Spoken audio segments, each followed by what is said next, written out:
This show has gone off the rails. It has never been on the rails. This is quintessential, the pure definition of MCU. I couldn't have written it better myself as MCU.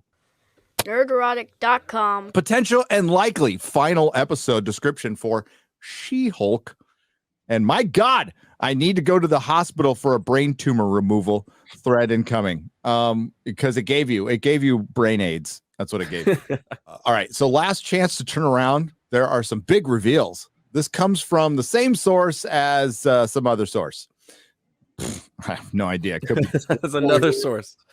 It could be complete bullshit. We'll find out in a few short hours. But the episode opens up with an homage to the opening titles of the 1977 series, The Incredible Hulk. This includes scene-by-scene recreations, as well as some original footage and voiceover. Jennifer delivers the lines, "Don't make me angry. You wouldn't like me when I'm angry." I don't like you when you're not angry. I just don't like you. There's someone in practical makeup, assuming it's the male bodybuilder. Maybe it's the one that Josiah did a video on, that there was a bodybuilder builder saying he was She-Hulk. Over a split screen of Jennifer, practical She-Hulk. The opening title abruptly ends as Jennifer wakes up, startled in damage control, as if their opening was a dream. In a room like the one Abomination was in, as Mallory, Nikki, and Pug enter to visit her. She asks for Bruce, and Pug says he's been trying to get a hold of him. Jennifer talks about prosecuting the people who attacked her because of all the witnesses, but Mallory tells her all the witnesses saw was an out-of-control Hulk. Mallory says they've offered Jen a plea deal. They will drop the charges related to the incident, but she has to wear a device to prevent her from turning her into She-Hulk. Jen somberly exits DODC, and her parents pick her up. Next, we get a bit montage of what's happening to Jen now that she's out. We see she's lost her job and is cleaning out her desk at work with Nikki. Nikki admits she's going to continue working with Mallory as they pay her well. "Don't worry about me, guys," Jen says. "We always have your back, Jen," Pug says. Next, we jump to Jen at home, flipping through news channels, talking about her Hulk incident and her plea deal. Peering out her window, her apartment is surrounded by reporters asking for comment. Next, Jen is eating dinner and her parents, and they offer to let her move back in the house. She can't because she can't find a new job again. Next, we see another jump as Jen is walking through her empty apartment. She walks out. Does it sound compelling to you guys? Are you That's the finale of the show? Oh, it gets better. Wait, this thing goes on. Oh, there's no, more? there's more. What? Okay. Whoa. This thing goes on. Okay. Ruin it all. Ruin it all. Ruin it. We're gonna ruin it all. Ruined. Then she's trying to enter her parents' house, but the reporters followed her. Oh, I thought there was going to be pronouns here. Her/R accosting her there. Her dad sprays them with the hose, and as he's watering the lawn, Jen is carrying a box of her stuff into her childhood room, and she sits. We see a Legally Blonde and Aaron Brockovich poster. Oh my God. A UCLA Bruins pennant, and a Midsummer's Night Dreams play poster. Next, at night, Nikki is chatting with Jen's mom about food and seeing baby pictures while she and Jen stand in front. Oh my God, I'm bored reading this. It's so on the nose, the Legally Blonde thing. Yeah, I haven't seen Legally Blonde in a while. The movie's fine. It's one of my wife's favorite. Not a bad movie. It's not, as far as like stupid comedies go, but investigating who the Hulk King is and who did this to her. Now, who do you guys think the guy running the whole 4chan site is? The tech bro? Is it possibly the tech bro? Could it possibly be the tech bro? It's got to be the tech bro. Got to be the tech bro. So where was I? Nikki, Dennis, Nikki, I don't care. All right, so we're going to Nikki discuss finding and destroying them while mom gives her food and cookies to take home, as well as a video from Jen in college twerking in her dorm room with her friends. Mom asks when all this was going out in the living room. Nikki and mom's banter is fun. Nikki's opens a tent to a video of Dennis trashing Jen in an interview, calling her psycho way before she got those superpowers. Jen goes to her room and lays in her bed and then starts talking to us. Great. She-Hulk, never again, which I know is what I said I wanted, but it doesn't feel right. This isn't even a reluctant hero story. I'm just getting screwed over. So it's the victim complaining she's getting screwed over, which is just whining. This is a superhero. This is a hero. Superhero. This is a hero overcoming, refusing the call part. Right. This is like, I deserve the call even though I don't want it. See, it's the hero's journey, not the hero's journey. Is this what you guys want? She asks us directly. The 70s style voiceover from the beginning starts again. And Jen says, no, we're not doing a narrator. We're not going off the rails. I think in my video, I will thank Jessica Gao. She needs to thank you. She took notes. I'm surprised it didn't like somebody's password isn't MC. It's fine. I thought about it. No. I will thank her though. I feel very vindicated after this show. And each Marvel project, to be honest with you. She texts Bruce and it won't deliver. He's AWOL. She texts Emil. Emil would understand, but also doesn't deliver. Well, he said, come anytime. This is a time. She packs up and leaves. I'm not running from my problems. It's a mental health break. So she goes to Emil Blonsky. She goes to the Abomination. I fucking hate this show. I hate where Marvel is. I hate that Jennifer Walters is going to the Abomination for help instead of, I don't know, fighting him because he's a villain. Fuck this show. Daredevil, the Walk of Shame. Daredevil, the Walk of Shame. Ugh. I'm definitely talking about that in the video. Don't worry. They are targeting characters that we all love and demasculating them or destroying them, including She-Hulk. Character we love, destroying this character. Nothing like the character we all loved. It's targeted. Yep. Next, we see Nikki at her office at night uploading the college twerking video to the Intelligence site. She's typing negative stuff on the site, and it gets a DM from Hulk King inviting her to an anti-She-Hulk event. An anti-She-Hulk event. That's what I want to call our meetup.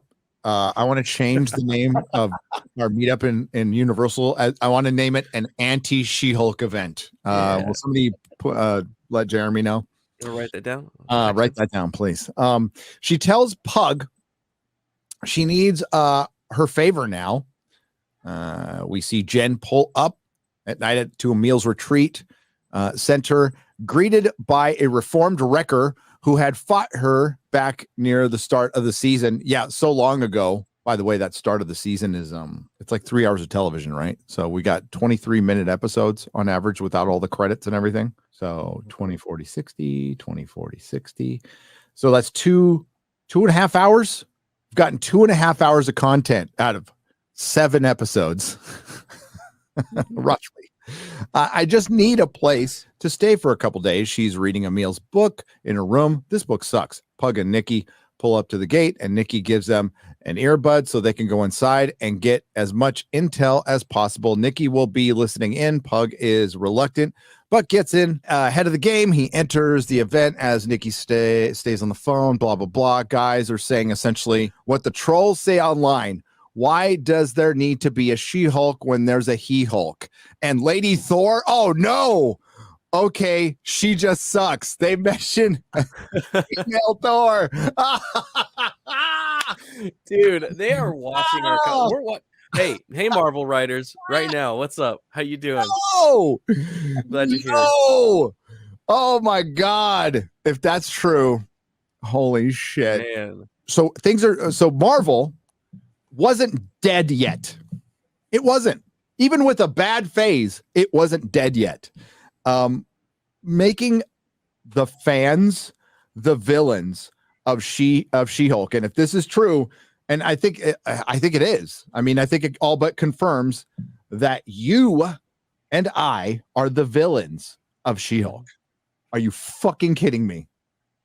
Are you fucking kidding me? Now there might be somebody orchestrating the 4chan boys, but we know who they're talking about. We know who they're talking about. This is my favorite part right here. They talk. So Pug is in the anti-She-Hulk event. He tries to blend in and join the misogynist conversations. I want to have a misogynist conversation section at our anti-She-Hulk event. Jeremy from Geeks and Gamers, make this happen, okay? It's like an anti-safe space. I want it. I want an anti-safe space. Todd shows up. Todd is the tech bro, by the way. Todd recognizes Pug. Of course, you're one of us. Welcome, bro. Todd talks up Pug as Nikki's reception gets worse. Todd talks shit on She-Hulk, saying she isn't strong as a Hulk. She wouldn't have her powers without him and doesn't deserve her powers. Pug is blending in well with the Nikki in the ear. Todd admits to being Hulk King and creating Intelligentsia. Nikki's reception cuts and Pug is on his own. Todd then goes up on stage talking about hacking Jen's phone and how the actions are just getting started. He's getting the crowd amped. Jen talks to Wrecker in the kitchen looking for Emil, and this is back at Emil's house, by the way. And Wrecker says he's down at the lodge at some private event. Todd then introduces a special guest speaker. It's Emil in his abomination form. The crowd cheers for him as Emil speaks as a life coach, talks about seizing your personal goals. So Emil is at the anti-She-Hulk event, right? That's what I'm getting out of this. Okay. Jen is walking the grounds looking for the lodge. Emil is talking how Todd said everyone here is unsatisfied with their place in the world and says, do not ask permission. So he probably came in not knowing what the event is. That's what I'm guessing. So Emil is there just to show up and be a life, like go out, get it, or some other bullshit without knowing it's like an anti-She-Hulk event. Jen enters the lodge. It's Intelligentsia event. Jennifer. Emil changes back into his human form. Jennifer asks Todd, is he doing here? Questions Emil, turning into abomination against his parole. He says it's just doing it to speak engagements for private events. Nothing bad. He's upset at him. Nikki breaks in the door. Jen turns to her and Pug, what are you doing here? Nikki says they all need to get out of here as Pug tells Jen that Todd is Hulk King. Jen confronts him in front of the crowd as Todd admits to hiring Josh to seduce her, make a sex tape her on phone, and get some of her blood. His team also synthesized her blood so he could get her powers. He takes off his jacket saying he didn't get handed superpowers, that he earned them, as one of his minions hands him a syringe of green stuff. He injects himself, and Jen asks, this is not going to work, right? And turns to us in disbelief and asks, we're not actually doing this. Todd turns into a green Hulk. They can't possibly be where the season is going, Jen asked us, by the way, breaking the fourth wall. Todd completes his transformation, and Tatiana breaks through the wall as well. Surprise, losers. Come on, Titania too. This isn't messy enough, Jen says to the screen, but it seems she's no longer talking to us and pleading with the writers and producers. Todd goes to attack Jen as Abomination, picks up her and saves her. The guys at her event start attacking Emil to get to her as Bruce drops from the ceiling and cries, let go of my cousin, asshole. And it's not what you think. So it's like a big melee, but it's not really happening. The screen suddenly cuts to Disney Plus app on the Marvel tab. Hey, what do you think you're doing? This menu is not going to stop me, Jen says. She punches out the She-Hulk icon from behind, looking around at what's below her, and she finds a Marvel assembled episode. Looks like Shang-Chi, and swings down and kicks it in. This is the scene where she lands on her feet into the studio, and in her She-Hulk uniform, she looks around and crosses the Disney studio looking for someone. She finds She-Hulk Productions office and sneaks in. We cut to the writers. In the writers' room, we're talking about making the entire season 2 an extended dream sequence. She-Hulk enters. Everyone falls silent. What the hell's going on, guys? What kind of stupid finale is this? We thought it would be really cool if we kind of did an unexpected twist. Jen criticizes the whole idea as being from every other superhero story. Quite frankly, it would have been a better idea, to be honest. I was going to say, they cut away right whenever it actually got interesting.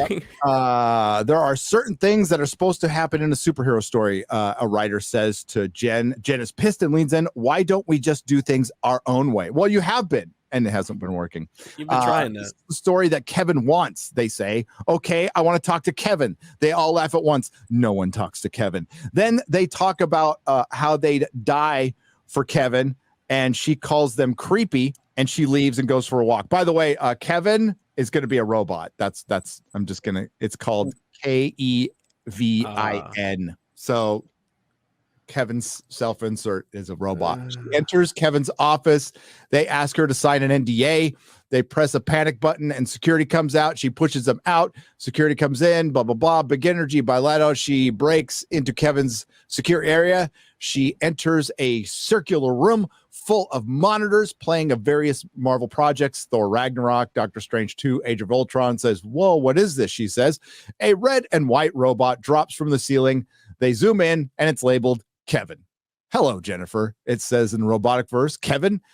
It stands for Knowledge Enhanced Visual Interconnectivity Nexus. Were you expecting a man? She finds out it's the one making all the decisions, and it says it will answer her questions, but first she needs to change back into Jennifer. Why? Because you are too expensive. Are they trying to make fun of the fact that they overworked their VFX team? Are they clowning that might not be a good themselves? look. Oh, wait. He asks her to wait till the camera pans away because the VX team has moved on to another project. They actually did. Oh, wow. They must have developed this before all of the VFX That stuff is in came bad out. taste. I hope That is really. Let's see if that makes the cut. He asks her to wait till. Well, this whole thing's in bad taste. The camera pans away from the VFX team. Blah blah blah. God, this is long. I'm gonna skip a bunch of shit. It's she's like pleading with Kevin, basically not to do a lot of the finale. Can we not do Todd gets Hulk powers? The powers aren't the villain. He is. Kevin erases the blood plot. Save it for the movie, she says. It asks about Abomination and says, after all that, I just want him to hold himself accountable. So yeah, she's talking him out of changing the ending. So whatever. Oh, and they're going to bring Matt Murdock back or probably hook them up. Instead of Hulk coming in, it's like Matt Murdock instead. Wait. Oh, she asked about the X-Men. They say no. So it's just a back and forth of like, can we get Daredevil back in? A woman has needs. That is right. That's where it is. Oh, I want Daredevil because a woman has needs. So she wants to fuck Daredevil again. Whatever. That's we cut back to Emil's property. Now daytime. Everyone is outside and police are already there. She-Hulk comes out from around the corner to confront Todd, who is being arrested. So they basically cut out the finale with this fourth wall breaking and then clowned the video effects team, which they were clearly trying to save money by doing this whole, like, we're going to break the fourth wall as the action scene starts. Hilarious. Suddenly, oh my God, guys, we're all about to witness a murder. Todd cowers, tells She-Hulk, just do it. And she says, I'll see you in court, babe. Suddenly, Daredevil drops out of thin air. Jen, I'm here to help, she tells him. He missed everything. Oh, man.